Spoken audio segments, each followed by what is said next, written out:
Money Show with Summer and Jen. Hey, Jen. Hey, how are you? I am good. I am good. What a week we've had, huh? Whew. Yes, we have. It started last week and it's still continuing to today. I am so freaking pumped up for this episode. Yeah. I know. It is so exciting. We have so much that we've come into in regards to energy into this episode today. We had so much that went on last Friday that just pumped us up, inspired us, and kept this momentum going for us. So I had an event called Unstoppable. Jen was part of that event. She was a presenter and a partner. So it was phenomenal. We had some phenomenal speakers and presenters. You were one of those, Jen. So thank you so much for being a part of that. That was fantastic. Yeah. Oh my gosh. I'm still glowing from it. And I have to say, I'm just incredibly impressed because I've done a lot of events, a lot of telesummits, especially because everything's virtual now. And I have to say, your team, you, Shauna, Renee, you, Core Women and the Red Bra Project, amazing follow-up and just really supportive of the people involved and just following up with the people that supported the whole thing. It's just incredible. I'm like on this high and then like here we are today in our show and I'm so excited for the questions that we have. Oh my gosh, me too. But I want to thank you again. I want to thank every single person who attended that event, that digital event.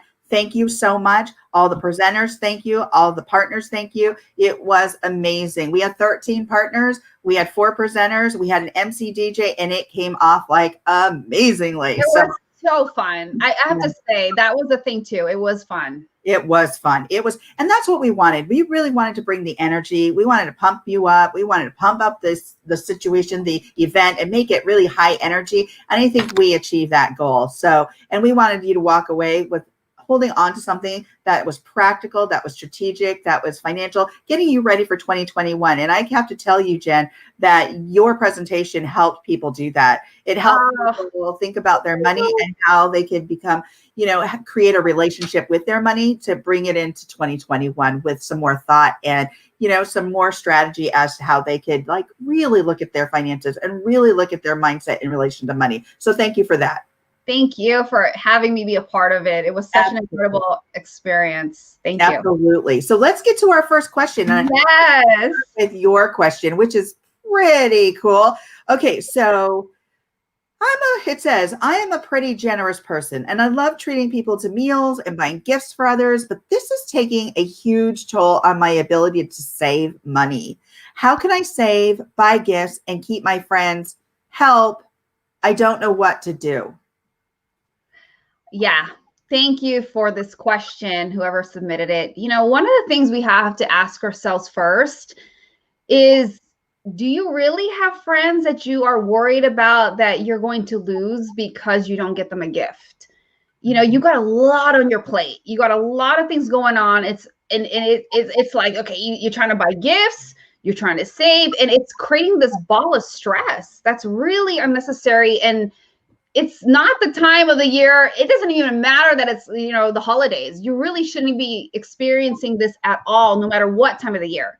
So I need you to take a step back and I need you to ask yourself, first off, is this an external factor?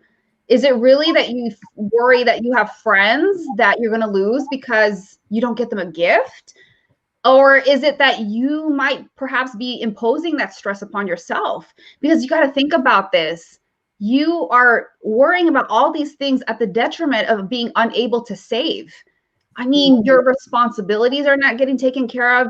And, if you've been following us, by the way, if you know somebody that could totally, I want you to hit that share button right now. Tag somebody, tag your friend, hit the share button right now. If you're watching this, hashtag replay. Okay, because this, I'm telling you, I've been excited, but this one I'm really, really excited about because it's not just practicals and stuff. Like this is stuff that really is very helpful for this time of the year. Let me jump in here first. Yeah. This question has a lot of layers. It's got a lot of depth and it is really exciting. So if you have somebody needs this information, needs to kind of think about, is it me? Is it something, as Jen said, external or something internal? Have them check out this episode. It's on our YouTube page. So make sure you head over to the Life, Love, and Money with Summer and Jen YouTube page. All right. Thanks, Jen. And like and subscribe. Don't forget that. Don't just go there. I want you to like and subscribe and push the bell for notifications and all that good stuff. So with that said, you know, one of the things, if you've been following us, we have talked to ad nauseum because it's that important. We have talked to ad nauseum about budgeting and saving. And again, I'm going to say it, values. You have to go back to your values and really analyze, okay, what is it that's important to me? Because my goodness, it almost breaks my heart when I read this question, because I'm thinking like, this poor person is thinking about all these things, stressed and worried about losing friends because you won't, if you possibly might not be able to get them a gift. It's like, listen, I want you to take a step back and really listen to what that sounds like. Are they really truly your friends? Are those the kind of people that you want in your environment, in your circle? And then it's to the detriment of you being able to save or not. Like, you shouldn't have to make a decision, keep my friends, save for my future, keep my friends and happy and not lose any of them. Or, hey, you know what? So I can't make an emergency fund. No, you shouldn't have to be placed into that situation where you're wondering that you have to pick and choose. So the thing is, when we talk about budget, and we've had many past episodes regarding budgeting, you need to also remember that saving is part of that. Saving is also like, you want to look at it like you're treating it like a bill, because it's a priority. That's why one of the number one rules is to pay yourself first. And saving is part of that, whether that is a short-term saving, a midterm saving, a long-term saving. And when I say short-term, midterm, long-term, what I'm talking about is 6 months or less, you know, 1 year to 3 years, and 5 years and longer. It doesn't matter what the time frame is. What's important is that you got some savings goals that you want to hit. And now you're faced the situation where you don't know how you can make both happen. But here's the other thing too. I want you to really step back again, a lot of stepping back. I want you to ask yourself, is this perhaps a worthiness question? Do you really feel worthy of the money that's in your life, worthy of these friends? Because sometimes it's a deeper issue. A lot of times there's these psychological patterns, there's these issues or things that we grew up with. And it could easily sometimes be the fact that, you know, I didn't have friends, but you might have this need or feel, and Dr. Summer can talk onto this, because she's like, this chick's got a PhD in psychology, okay? Because that's why I think I just absolutely love doing this with her, because you get the practical, we get the emotion, and this is not about numbers. This is why the Love, Life, and Money show is so important, because everything is so integrated. This is not like, okay, just do a budget, but there's emotional, there's subconscious stuff that's involved. And she talks about, she brings in the psychology part. And so this is what's so important for you to understand. You know, when you look at it, is it that maybe you might have grown up where you felt like, I didn't have any friends, and this might be the only way that you feel you can have them or earn them because you bought gifts. I'm not saying that's the case, but I want you to ask yourself, and it could be anybody that's listening. It could be the case where you're thinking about, and might not even be conscious. That's the crazy part. You might not even be consciously aware of it. And then you have to realize, like, wait a minute, maybe I am doing that. Maybe that's what's happening here. Because really, if you have to buy your friends, or the fact that you are even worried that you might lose them, is not a good place. You know, for me personally, one of the biggest things that I had to do this year was to release certain friendships, to release certain people from my life, because it wasn't serving me. It was causing me some undue stress. But what really it comes down to is you have to make that choice. You have to make that choice if these relationships, and I'm not talking romantic, it could be romantic or platonic or just your friends. You have to make that choice of whether that situation, that relationship is still serving you. But the thing that is, like, it could be that you have friends that may be creating that external stress, but on the other hand, it could be you. And you need to ask yourself if that's the situation. If that is what is going on, then you need to ask yourself, do I really want these people in my circle? Because at the end of the day, it's affecting your money. There shouldn't be this choice of whether you keep friends or work towards your financial goals.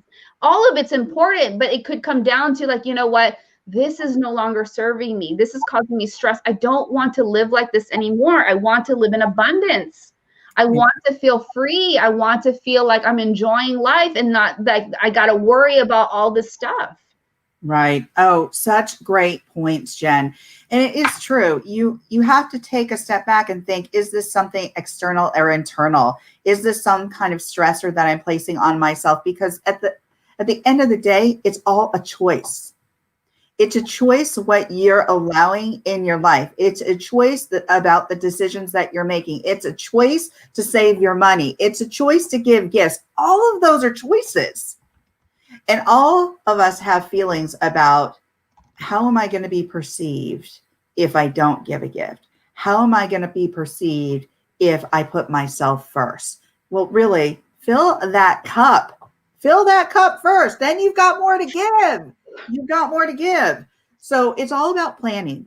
So let me ask you this, Jen, because I think this is really critical too. When we talk about giving gifts, there is a way of doing that. You can plan for that, correct? So, yes. Okay. So why don't we talk a little bit more about that, about, if in fact you want to give a gift to your children, to your significant others, because right now is a really interesting time for us in the United States. The number of people that are out of work, that are out of jobs, out of their homes is significant, yet they still care about their kids and they still potentially want to give them something. What are some alternatives? What are some things that we can teach through such a difficult and challenging time? And even if we weren't in COVID, what are some of the lessons that we can learn about gift giving and money and how we spend it? Oh my gosh, what a great, excuse me. What a great question. Yeah, exactly. We are in this weird time, but regardless of whether we're in COVID or not, and the reason why we bring up COVID is because it has dramatically affected the financial stability and situation of several thousands of families across the nation. And so if you're in a situation where you don't have as much money and it's a choice of like, how am I going to get food on the table? Well, how can I buy gifts? I know that that's a very difficult position to be in, and I empathize, because it's not, it's very difficult to want to do everything, but you just can't. So I want you to go back to your values, and I want you to think about what's important to you. And so one of the things that Dr. Summer and I had talked about earlier, in fact, when we were on Instagram, was that think about what are the best memories you had as a child. And I think as a family, this is a perfect opportunity if you are in the situation where you just cannot get gifts. A lot of times what I see is that we as adults, we as parents, we are the ones creating the stress. We have this conversation in our head that we have to get these gifts. We have to. But have you ever asked yourself why? Why do you have to? I think we've lost the point of the whole thing sometimes. I think we get caught up in a lot of these things. And so I need you to all ask yourself, like, well, why are you feeling the need to have to get something? Well, I have to get something, but I've never heard the why. And I'm going to tell you as a side note, I don't get caught up in the stress. I have not been stressed about the holidays I don't even remember, years, because I don't allow myself to partake in the madness. So when people have asked me like, have you done your shopping? Have you done this? I'm like, I don't even get involved. I really don't. Like, I chose not to get involved. I don't partake in the madness, because why? Right. Who is asking you? Yeah. Asking you to do it.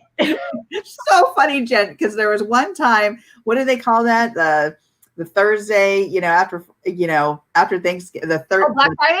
Yeah, Black Friday. Yeah, I didn't partake in that. Yeah, but yes. Oh my gosh. So only one time did I partake in that. And I thought, okay, I want to do this just to experience what this is like. What is this madness about? What is madness? I was like, why?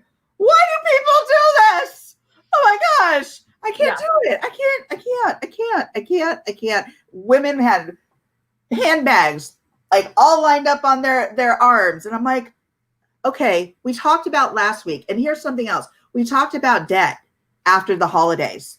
We talked about gift giving and debt and what that looks like. So if you want to check that episode out, check it out on our YouTube page, because it's so important that we think about what are we going to be left with, even if we buy all these gifts, what kind of expenses, what kind of bills are we going to be left with after the fact? Huge. Gosh, yes, exactly. And that's the crazy part, because if you have friends, going back to the question, Yes, if you have friends that are not even the ones giving you this stress, but it's really you, right. Why are you even doing it? Because at the core of it, you are the one that has the power and the ability to say no. Right. You can easily say, no, I'm not going to get involved with this. But, let's go back to, we can easily go off on tangents. So let's go back to like, well, what can I do? Okay, Jen, can you just go back to like, what can I do? So keep it simple. I think this is a perfect opportunity to have conversation. If you are in a situation where there is very little resource and you are having to choose between food or buying gifts, and it's that bad. And maybe it might not be that bad, but you get the point. What I'm saying is this is a perfect opportunity to sit your family down and explain like, hey, this is the situation. Here's the thing. In my money coaching, people have developed these setbacks and these subconscious patterns and all these different things because they recall that their parents didn't talk about money. They recall that they just witnessed things happening, but they didn't quite understand it. And now they're dealing with it 20, 30 years down the road. Don't do that to your kids. Do not do that to your kids. I'm telling you, the best gift that you can give them is the time to sit them down and say, hey, this is what's going on. They will appreciate that. They're not going to come to me when I'm like 80 years old telling them like, hey, you know what? This is what you were dealing with. And then your parents didn't want to tell you they were struggling. We don't want all that mess. Be open to tell them, hey, this is the situation, because then they will understand why is there struggle. And then the lesson that they will learn from it. But you know what? We still stay together as a family. And talking about simple things that you can do, you can just simply sit down. I mean, I love that people do this during Thanksgiving. You just have a simple meal and just spend time with each other. It doesn't cost, maybe the cost of the food, food, I get it. It costs money.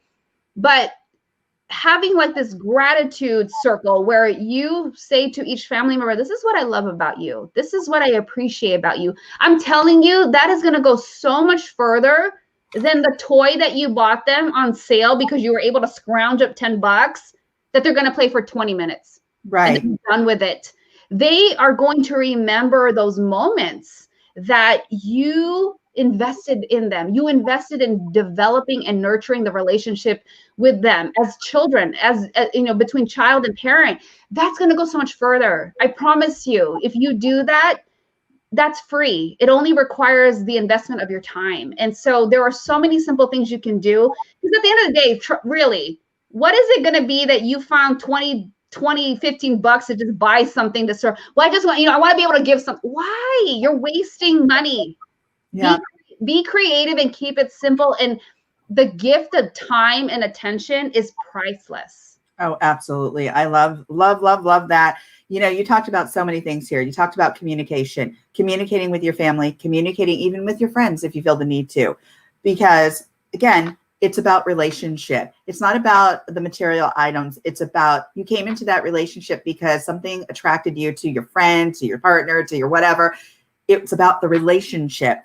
It's about creating memories. So memories are so much more long lasting than gifts. Oh my gosh. Yes. So it's like, well, they're a memory, of course. So let me give you an example. So my grandparents did not make a whole lot of money, my paternal grandparents, and yet they had a home, they had cars, they could pay their bills. And the memories that I created with them, that they created with me, was about time, effort, and energy. So my grandfather one time would take us on a walk down the block, he would take us to Thrifty's, buy us a 10, 15 cent ice cream cone from Thrifty's. And my gosh, I remember that more than I do any gift that they bought me during Christmas. However, as much as I appreciated that I also appreciated the memories they made with me. So perfect example. 15 cents. 15 cents from so long ago. And that's the one thing you remember. Perfect example. Thank you. The time that he took to walk with us, to get outside of the house, to walk with us and just spend time with us. And that was so cool. I thought, wow, I don't know. I don't know. I thought, wow, amazing that he was able to spend that time, that he liked spending time with his grandkids. Yeah, I love that you say that because it brings it back to keep it simple. Your kids are not expecting complicated. I think we as adults, we get jaded and we get caught up in so many things. We are the ones that forget that that's not what's important. Your children are looking for you. They're looking to have that time with you. And we're the ones that need to remember to go back to that simplicity.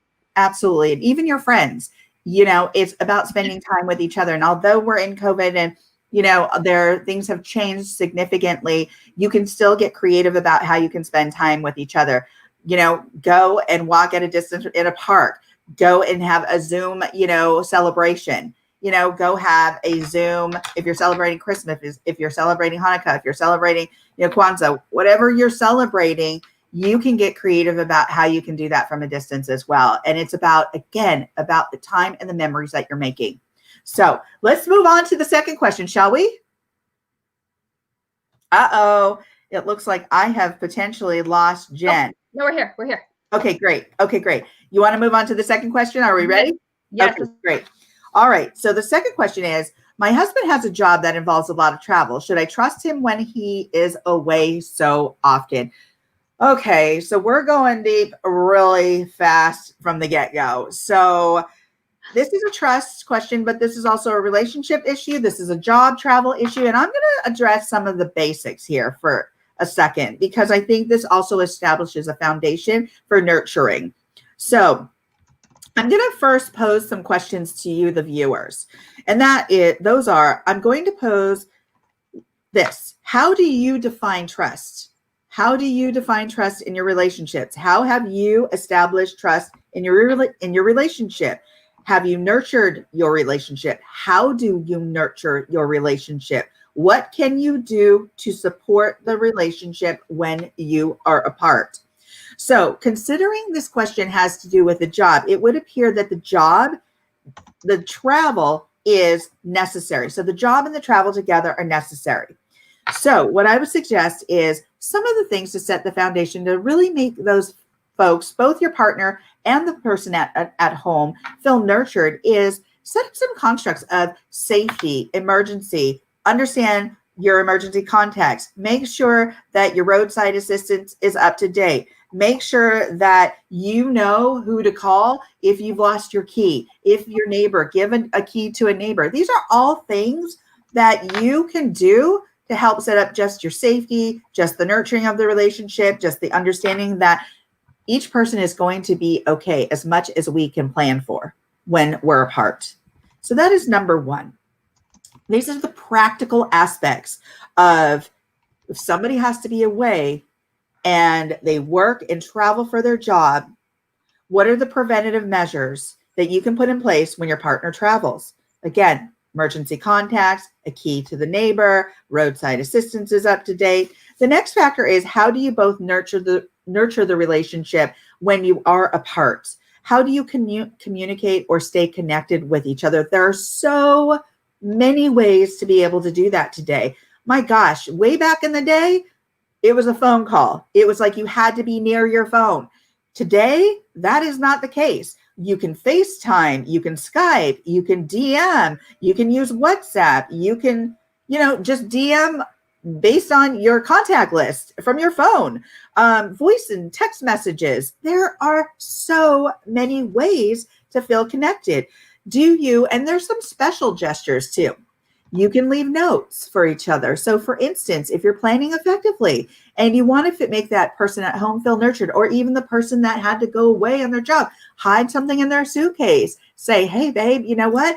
I hid something in your suitcase. Go take a look. There's a little note for you. Or, hey, babe, at home, the person at home, I have, put something under your pillow. Go check it out. It's a little note, or a little, maybe a little piece of chocolate, or a little something where it's just something special that they kind of go, oh my gosh, they thought in advance. This is so, heartfelt. Oh my God, it is so huge. I just want to pause you real quick. I have been that person that I love leaving those little notes. Like, it is fun. It is so much fun.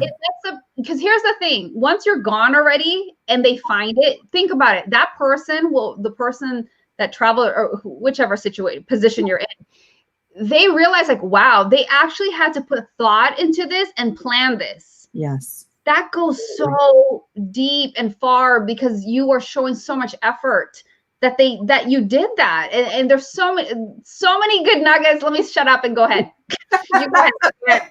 Okay, no, that's all great. Because we all experience, separation in a different way, and we experience trust in a different way. But the bottom line is, you can set up these practical measures. And I address this first because it really does have to do with the question of job separation travel. And so I wanted to set this up as a practical, some practical steps you could take to really help prior to the travel, nurture the people that are being separated, the couple.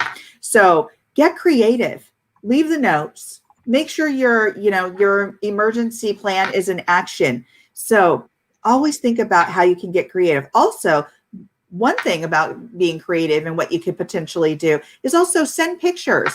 Get that person involved in that experience. So if they're eating somewhere new, send a picture of your food or send a picture of the menu and maybe like, hey, we need to revisit this place at some point when I'm not working. Or you could also potentially set up, yourself where both of you going together on the next trip, the job related trip, which is always fun as well. Now I'm going to get into some of the other aspects, the emotional aspects, because it does, when you are apart, sometimes it does create loneliness. And what happens in some instances, like for me, it wasn't like, oh, there's a blame game. Oh, you got to go away for your job. It was more like, I forgot, like even to ask him like where he's going. Yeah. or maybe, like, how long are you going to be away? I ended up having to put these things on my calendar because my husband travels quite a bit, right? Prior to COVID. And so it's like, I would forget these things and he'd be like, you don't even know, you're not even paying attention. And I'm like, I do care. It's just, it becomes so much for me to remember my schedule, his schedule. So to put it on the schedule was really important. So the loneliness, I'm going back to this, the loneliness, there is loneliness when being apart. And what you don't want to do is you don't want to play the guilt or blame game. Like, oh my gosh, you're gone again. Oh my goodness, you get to eat there, or you get to do this, or you're spending this money, or your job gives you, or exhausting. Oh my goodness. Let's pause on this one. This is huge. I didn't hear this one last time. This is a good one. We're gonna bring this up in the last thing we did. Okay, let me just sidebar here. Because I have been in, I've had friends that were in situations that were the traveling person, and then they told me about what their partner is. Let me tell you something. This is so huge. Yeah. Do not be this person she's describing, because if you're already worried about trust factors, you are pushing your partner away. You're going to make them not want to come back to you, because here's the thing. When you get in the way of somebody making their money or their paper, it is not cool. They're trying to focus on their job to build a life with you and bring in income, come back to you. And all you're doing is complaining and blaming and making that person should be away, guilt-free, stress-free, knowing that things are taken care of and that they can go and focus on their job and not have to worry about, like, my gosh, my partner, spouse is 500 miles away. We're arguing. Oh, I had an incident with this, not me personally, but somebody complaining about this. And I was just like, man, you keep this up, that you are going to cheat on you. You can't. Okay. Let me jump in here. Yeah. Okay. So there's another aspect to this, and I'm going layer by layer by layer. Layer.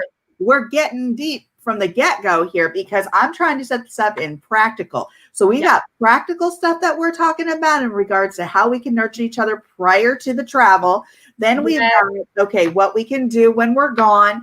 The second thing is the feelings and addressing the emotion. And here you are, where you're saying, we're the blame game, the guilt, the this, the that. And sometimes that happens. And that's when you start taking a deeper step back, or a step back and saying, where's this coming from?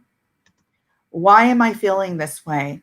I do want you to be able to communicate that with your partner without the blame or the guilt. With saying, I'm feeling this way. It could be because potentially something happened in the relationship which caused a distrust. Everybody's factors are different. It could be how you were raised and what you saw between maybe your parents or what your parents or caregivers were doing in regards to their relationships. It could be that maybe you did something in relation to a previous relationship where you don't trust yourself. So there are multiple ways of looking at this in relation to how do you dress your own trust, because the bottom line here is your value. What value you put into this relationship, how you're going to work towards this relationship, and where these feelings are coming from. And so that's when I say we are now transitioning out of just the job and the travel. We're getting deeper into the issues of trust. And so that's where I would say this is a coaching program and we're going to give you strategy to work on A, B, or C. But when you start taking a deeper dive into where is my issues of trust coming from, that is a counseling issue. And that's where we draw the line between, hey, this is coaching, this is counseling. Now, if you need that additional support, seek that additional support, because that's very important. So this doesn't have to, this travel and a job doesn't have to always be chaotic. There are ways that you can set this up that it feels good. It feels natural. It feels like this is what's supposed to be happening. This is, going to help us create a solid foundation for our relationship. Also, our bank account and our goals. So you can think of it practically like that. And you also need to incorporate, hey, somebody might be having these emotions about A, B, or C, and address those and have that open communication. But if it starts getting deeper and deeper and deeper into I still don't trust, then that might be a need for additional support. So, and you might need to question, like, where are these feelings coming from? And I think that's really important. So this is such a layered question, and we can go really deep. And we've already gone over our 30 minutes today, but I love this question because it is so deep. And I had addressed something on the other show that we just did about being a military spouse and being separated from my husband for almost a year. And how we set that up and how we were able to communicate while he was at war and I was in a foreign country. And I thought we both felt like we were pulling duty in different places, but how did we set up communication to be separated for an entire year almost? And lots of people have to do that. Lots of military spouses have to do that. And one of the key points was the practical expectations that we had of, the situation in relation to setting up a will, setting up our emergency plan, making sure that the neighbors were aware that we might need their additional support, making sure our friends knew. And they came, and the group and the people that came to support me and my husband as I did them, it was incredible. So there's a lot of different ways that you can handle the practical aspects of travel and separation, as well as the emotional aspects of travel and separation in relation to communication, in relation to a game plan, in relation to just being open and making it a creative experience where each person is involved. So. Oh my goodness. Yeah, this is why I'm so excited about this episode, because like you said, I think the perfect word that you use, it's very layered. And I mean, what better person than for you to talk about this, because you are a military spouse. That too, yeah. Yeah, and I love that you shared that. Thank you for sharing that, because one of the things I think is so key to take away from this is that because you guys were so smart about taking care of the logistics and the practicals, I want to say, did you feel safe? Did you feel? I absolutely felt safe. And it's really interesting. And thank you for asking that question, Jen, because I actually didn't live on a base at the time in Okinawa, Japan, a little island off of Japan, mainland Japan. I lived in town with the locals. So my neighbors were phenomenal. I loved my neighbors. I had a second set of Okinawan parents that I could just go to. They came to me if there was a typhoon, because we had typhoons in Japan. They would come over and say, hey, we need to help you do A, B, and C and get ready for this. Oh my gosh. There was so much going on and so much that we had to juggle that, yeah, I mean, I really felt very secure and very safe. And that's because we set up a lot of things and put things in place for us to nurture the relationship, whether we were apart or together.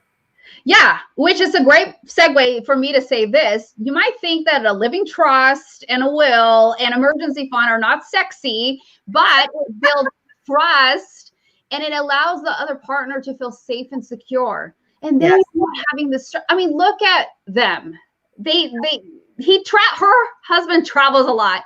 And so it's like, but seeing them as a testimonial to like, when you set these things up, she feels good. So she's not going through this conversation in her head, experiencing these doubts and these fears.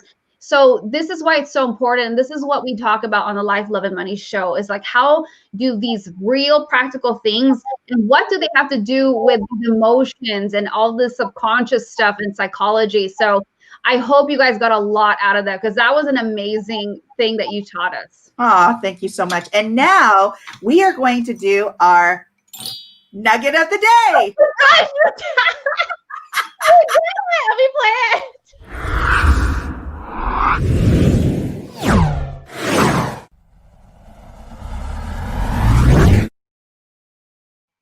I'm tripping that you had the sound effect. I'm like, yes. I had to do it. I had to do it. Yeah. So she has these sound. Let me tell you why we're laughing. She had these sound effects and she hasn't used it, and she finally did. So we're giggling. Oh my goodness. I did. I didn't use the app. I actually found this little xylophone the other day. I was like, okay, that's why she used it, because it was a real thing. Okay, I don't care. You used it. Okay. You know, because I have to, I'm watching us on Twitter. I'm watching us on Facebook. I'm watching us on, you know, so I want to make sure that I see all this. So if I use the app, then I got to use my phone. So anyway, your nugget of the day. Yeah, my nugget of the day is, I want you all to just give yourself 5 minutes, take a deep breath, and I want you to just give yourself that time to really think about what's important. Because so often during this time of the year, you're getting caught up in the commercialism of everything. Is that a word? The consumerism, everything. And it's causing, I see it every year. People are stressed. It's not necessary. You have the choice and the ability to say, no, I choose not to partake in all that madness. And I want you to just sit down and get real with yourself. Like, you know what? How do I want to go into 2021? How do I want to show up? How can I eliminate some things out of my life so that I can breathe?